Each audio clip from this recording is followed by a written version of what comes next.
Halos pare-parehas nga silang tatlo. Standards din yung glutathione na pwede bang pagsabayin si Aishi at saka si Hikari tsaka si Ohio tsaka si Aishi, or silang tatlo, pwede bang pagsabay-sabayin?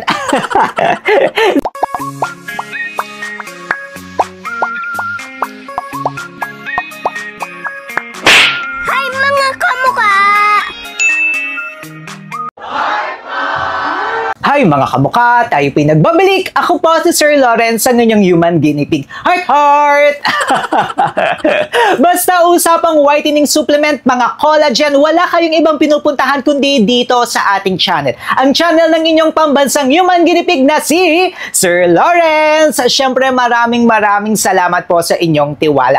For the past months, marami talaga sa inyo ang nagko-comment, ang mga nagme-message nito, mga kamukha, at siyempre nakikinig po kami sa inyo. Kayo ang boss namin. At talaga namang napakatalino nyo mga kamukha, kasi gusto nyo ipag-compare itong mga supplements na ito kasi nga halos pare-parehas sila. Wala na tayong ibang paligoy-ligoy pa, diretso na tayo mga kamukha. Ang ipag-compare natin ngayon ay ang tatlong whitening supplement brands na trending ngayon dito sa Pilipinas. Walang iba kundi ang Aishi Tokyo, Hikari Ultra at ang Ohio X Lumin. Ayan, ang haba nito kasing isang to. So, itong tatlong ito, mga kamukha na nakikita nyo ngayon sa ating screen, ay halos pare-parehas nga sila ang formulation, at ang dami sa inyo talaga ang nahihirapan kung ano ang dapat nyong piliin or bilhin. Ngayon, mga kamukha, pag-uusapan natin yan isa-isa. So, ang number 1 sa ating listahan, mga kamukha, no, at ang number 1 na nire-remind ko kayo lagi dito sa ating channel, hindi tayo nagre-review ng mga hindi FDA registered, FDA notified, or tinatawag nyo na FDA approved. At itong tatlong ito, mga kamukha, ay FDA registered po yan dito sa Pilipinas. Ibig sabihin po safe, at saka tama yung mga claims nila, tama yung mga nilalagay nila sa kanilang packaging, at yan nga po yung number 1 natin, pasado silang tatlo. Let's go naman po kung ilang capsules ang laman ng isang bottle nila and yung milligram content per capsule. Silang tatlo, mga kamukha, nakakatuwa naman po na 60 capsules per bottle. Tapos ito naman po si Aishi Tokyo at ito naman po si Ohio, parehas po silang may 700 milligrams per capsule. While ito naman pong si Hikari Ultra, meron po itong 735 milligrams. Alam nyo, itong tatlong ito, mga kamukha, standard ito, no? Ibig sabihin ng standard, talagang nag-set sila ng bar na mataas. Kasi yung mga ibang capsules, ang nilalaman lang yan 250 milligrams, isang capsule na yan, or isang tablet na yan. Yung iba, 500. Pero ito, mga kamukha, nag-set talaga sila ng standards. Meron silang 700 milligrams ng different ingredients sa isang capsule or isang take. Halos katumbas na po yan ng 1 hanggang 3 capsules or tablets ng ibang brand. Para naman po sa ingredients, halos hindi rin po sila nagkakala yung tatlo. Ito pong si Aishi Tokyo at saka si Ohio, meron po silang 9 active ingredients. While ito naman pong si Hikari Ultra, meron po itong 8 active ingredients. Again, lagi ko po itong pinapaulit-ulit sa inyo. Hindi porket marami, maganda na siya. Hindi porket konti, maganda na rin. Magdedepende po talaga yan sa inyong pangangailangan or kagustuhan nyo pong ma-achieve. Yan po yung tinatawag nga rin natin dito sa ating channel na NBF. Kailangan alam nyo nga po ang need ng inyong katawan or gusto nyo pong ma-achieve. Gusto nyo bang pumuti ng bonggang-bongga? Gusto nyo bang bumagal ang inyong pagtanda? Mag-target kayo sa mga wrinkles, sa mga fine lines, sa mga bones, sa mga hair? Then yung letter F naman po ay tinatawag natin na form. Dapat alam nyo nga rin po yung mga ingredients, sa mga kahiyang nyo, hindi nyo mga kahiyang, ano bang mga form yan, iniinom ba yan, tinitimpla. So yan po yung tinatawag natin na NBF, need, budget, at form. May separate video po tayo yan kung gusto nyo mapanood. Nakalink po yan sa description box sa baba at ilalagay na lang natin yan sa taas. Kapag alam nyo na nga po ang kasagutan sa inyong NBF, ang next po niyan is titingnan nyo po yung formulation or mga active ingredients na mga brands na gusto nyong bilhin. Kasi yan naman po talaga yung mag-e-effect sa ating katawan. Yung mga claims ng brands, doon po yan nakabase rin sa mga active ingredients. Eto na, mga kamukha. Sabi ko nga po sa inyo kanina, itong dalawang ito, si Aishi Tokyo at saka si Ohio, may 9 active ingredients. While ito naman po si Hikari Ultra, meron po itong 8 active ingredients. Pag-usapan muna natin, mga kamukha, yung parehas nila na mga active ingredients. Kung ang kasagutan nyo kanina sa inyong NBF, sa inyong need, ay gusto nyo pong pumuti ng bonggang-bongga, alam nyo silang tatlo, standards din yung glutathione na nilagay. Again, mag-focus kayo sa glutathione. Kung gusto nyo magpaputi, mga kamukha, kasi ang glutathione po ang may may mga backup studies na ang side effect nito pwede tayong pumuti. Pero hindi po solely purpose ng glutathione na magpapaputi.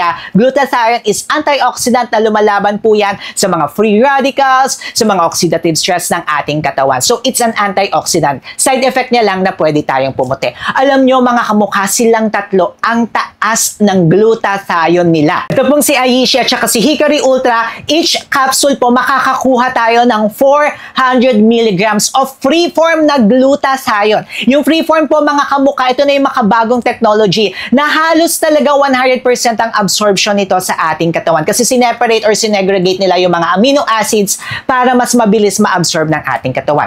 Each capsule, 400 milligrams yan mga kamukha. Ang taas na yan. Kasi sa iba, 100, sa iba, 200. Ito, 400 milligrams agad. While ito naman po si Ohio, mga kamukha, each capsule ng pag-take natin, meron siya agad na 410 milligrams of free-form na glutathione din yan, mga kamukha. Silang tatlo, free-form na glutathione, halos magkakaparehas. Kaya sinabi ko sa inyo kanina, standards talaga sila. Kung glutathione at glutathione, silang tatlo, pare-parehas yan, mga kamukha. Tumaas lang ng konti o si Ohio, pero silang tatlo, okay na okay po yan. Para naman po sa kanilang booster, ito po yung nagpapabilis ng absorption ng glutathione and other ingredients sa ating katawan. Parehas po silang tatlo na may NAC or N-acetylcysteine. Ito pong dalawang ito, si Aishi at saka si Hikari Ultra, meron po silang each capsule na 100 milligrams ng NAC. While ito naman po si Ohio is may 15 milligrams. Yes, medyo mababa siya if i-compare natin dito sa dalawa. Pero dinagdagan naman nito si Ohio ng L-cysteine na 25 milligrams. Yung L-cysteine, halos parehas lang din yan ng NAC, mga kamukha. Booster po yan para mapabilis ang absorption. So ayan siya mga kamukha. Magdedepende yan sa gusto nyo na boosters, no? Kung gusto nyo na mas mataas na booster, etong dalawa yung pipiliin nyo. Well, kung gusto nyo naman po ng dalawa na boosters na nilagay yung NAC plus L-cysteine, eto naman po yan si Ohio. Para naman po sa vitamin C, kailangan ko na ng kodigo. Yung vitamin C, dalawa yung purpose nito, mga kamukha, no? Una, nagsiserve siya as booster, napapabilis ito yung absorption ng mga ingredients sa ating katawan, like yung glutathione, yung collagen. Then yung second purpose po nito, maganda yan para sa immune system natin, mga kamukha.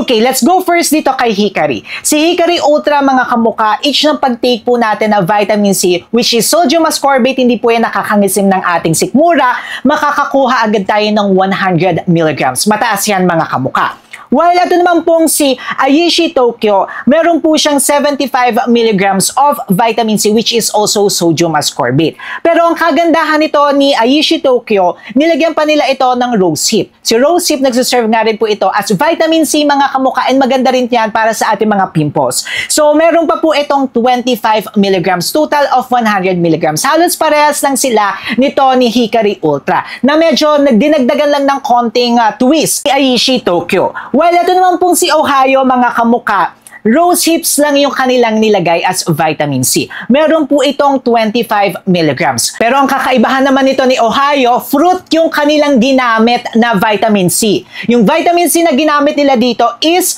pomegranate. Yung pomegranate, yung pomegranate, mga kamukha, maganda yan kasi anti-inflammatory, anti-cancer, antioxidant din po ito. Then, it is also vitamin C. Nagsiserve siya as vitamin C. Meron po ang each capsule ng Ohio na 120 milligrams. So, ayan po siya, mga kamukha, magdedepende yan sa inyo kung gusto nyo ng sodium ascorbate, kung gusto nyo na may rosehip, or kung gusto nyo na may added kick na kakaiba na antioxidant at fruit yung ginamit. Ito naman magugustuhan nyo, si Ohio. Silang tatlo ay merong ding oral sunblock. Si Aishi at saka si Ohio ay may tig 50 milligrams, while si Hikari Ultra naman ay may 35 milligrams. Pero we always suggest na magto-topical pa rin kayo or mag-a-apply pa rin kayo ng sunblock at huwag lang tayong aasa sa oral sunblock. Pare-parehas nga rin silang may zinc. Si Aishi at saka si Hikari may tig 5 milligrams, while si Ohio is may 3 milligrams naman siya. Yung zinc, maganda yan para sa ating immune system. At sinasabi nga, according sa mga ibang studies, na while taking glutathione supplement is medyo bumababa yung ating zinc. Pero hindi pa rin siya ganun na na-approve at hindi pa rin ganun karami yung studies. Pero at least silang tatlo is may zinc na ingredient. Yun nga po yung 5 active ingredients na pare-pareha sila. Yung mga next na mga active ingredients na to, may mga pagkakapareha sila. Tapos yung iba naman, ito talaga yung talagang natatangi nila mga kamukha. Natatangi talaga or what makes them different. Okay, let's go first siguro po, or ito yung 6 or 7 ingredient na natin mga kamukha, kasi yung iba may mga doble-doble na. Yung pearl powder. Yung pearl powder mga kamukha, maganda rin po yan para sa ating skin. Ginagamit po yan ng mga Japanese. Yung iba, para yan sa pagpapaputi, nilalagay na talaga yan sa mga cosmetics, sa mga skincare products. So, dalawa pong brands ang meron nito. Si Aishi at saka si Hikari. Si Ohio, wala po silang pearl powder. So, si Aishi at saka si Hikari, let's go first kay Aishi. Each capsule po, meron siyang 25 milligrams ng pearl powder. While ito naman pong si Hikari Ultra, meron po siyang 20 milligrams. So, kung gusto niyo po ng pearl powder, ayan, silang dalawa meron. Tapos, ito pong si Ohio, wala. Next po nating ingredients is biotin naman mga kamukha. Yung biotin, maganda po yan para sa hair. Nire-recommend talaga yan at saka ina-advise ng mga doctor natin, yung iba sa mga derma, na uminom or mag-take ng biotin talaga, no, para mapaganda, mapabilis yung pagtubo ng ating mga buhok. Pero always pa rin tayong magpapakonsult sa ating dermatologist. Para naman po sa biotin, ito pong Aishi Tokyo tsaka si Ohio ang may biotin mga kamukha. Each capsule po na pag-take natin, meron siya lang dalawa ha, same silang dalawa na 2 milligrams. So kung problema nyo or kung gusto nyo po na para sa inyong hair, sa pagtubo, ayan, pwede na kayong mamili kasi added ingredient na nila yung dalawa. Next active ingredient is alpha lipoic acid. Si alpha lipoic acid mga kamukha, maganda po yan kasi it is also an antioxidant. Lumalaban po yan sa mga free radicals ng ating katawan. So kung gusto nyo naman yan mga kamukha, machicheckan nyo to. Kasi dalawang brands ang meron yan, si Aishi at saka si Hikari. Si Aishi meron po siyang 18 milligrams ng alpha lipoic acid, while ito naman pong si Hikari is meron po siyang 25 milligrams. Ito pong si Ohio, wala po siyang alpha lipoic acid. So kung gusto nyo naman ng alpha lipoic acid, matchecheckan nyo po itong dalawang brands na ito. Para pala sa mga maghahanap nating mga kamukha ng collagen, yung collagen mga kamukha, maganda po yan para sa overall condition ng ating skin elasticity, para rin po yan na mapabagal ang ating pagtanda, para sa mga wrinkles, sa mga fine lines.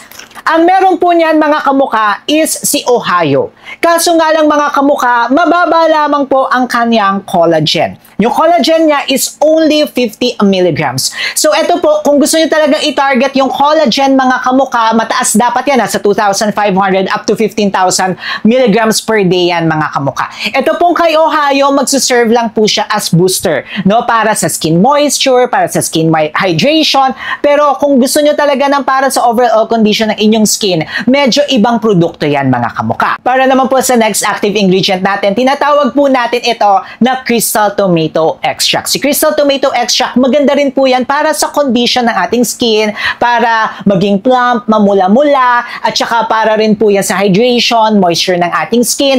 Ang meron po niyan is si Hikari Ultra. Si Hikari Ultra, meron po ito na 50 milligrams. So, ayan siya mga kamukha. Again, pinakita natin yung formulation. So, dapat nag-check kayo, no? Ano nga ba yung gusto ko dito? Na-checkan ba nito? Almost the same sila, mga kamuka, pero hindi 100% copycat. So, kung makikita nyo, may mga differences sila, may mga dinagdag sila, pero silang tatlo, mga kamuka, matatawag talaga natin na whitening supplement. Yes, whitening supplement silang tatlo, pero each na mga brand na ito, may kanya-kanyang market yan. So, sa atin dito sa channel natin, nagandahan tayo dito sa tatlong ito. Talagang kuminang talaga na. Nag-glow tayo mga kamukha. Okay yung naging experience natin sa kanilang tatlo. Kaya talaga magdedepende yan mga kamukha sa kagustuhan nyo. Or kung ano nga ba yung iba pa na added ingredient na papasok sa standards nyo. Then, nakaka-receive nga rin po tayo ng napakaraming comments and messages na pwede bang pagsabay si Aishi at saka si Hikari tsaka si Ohio tsaka si Aishi, or silang tatlo, pwede bang pagsabay-sabayin? The answer is, pwede mga kamuka, pero, ito yung pero natin dyan. Magiging redundant kayo mga kamuka eh. What do you mean, Sir Lawrence, by redundant? Whitening supplements na silang tatlo mga kamuka. May pagkakonting pagkakaiba-iba lang sila, pero almost the same sila. They are whitening supplement. So if I were you, pumili lamang kayo ng isa from these brands, no? Magaganda silang tatlo. Magdedepende na nga lang yun sa mga other ingredients at yung mga milligram content na gusto nyong pumasok sa inyong katawan. Then, ang pinakapayo ko sa inyo, kasi redundant siya mga kamuka eh. If parehas, edi isa na lang, tapos gawin mo siyang 2 capsules per day. Ang gawin nyo, since whitening supplements sila, pwedeng mag-take kayo ng isang brand dito, then mag-take kayo na mataas na collagen. Ibang collagen brand naman mga kamuka, para naman yan sa condition ng inyong skin, para talagang mag-glow kayo, puputi kayo, tapos at the same time ay hindi siya maputla. At may separate video tayo na pinag-usapan pa natin yung further. Nagbigay ako sa inyo doon ng mga sample, ng mga combination, ng mga different products. Ayan na yan mga kamuka. Siyempre, mag-subscribe na rin kayo kay Sir Lawrence. Road to 100,000. Ay, 100. Road to 200,000 na po tayo. Paano ba yan mga kamuka? Panoorin nyo na to para after ng whitening supplement. Ito naman, pwede ba pagsabayin ang collagen at saka yung whitening supplement? Ayan, click nyo na yan.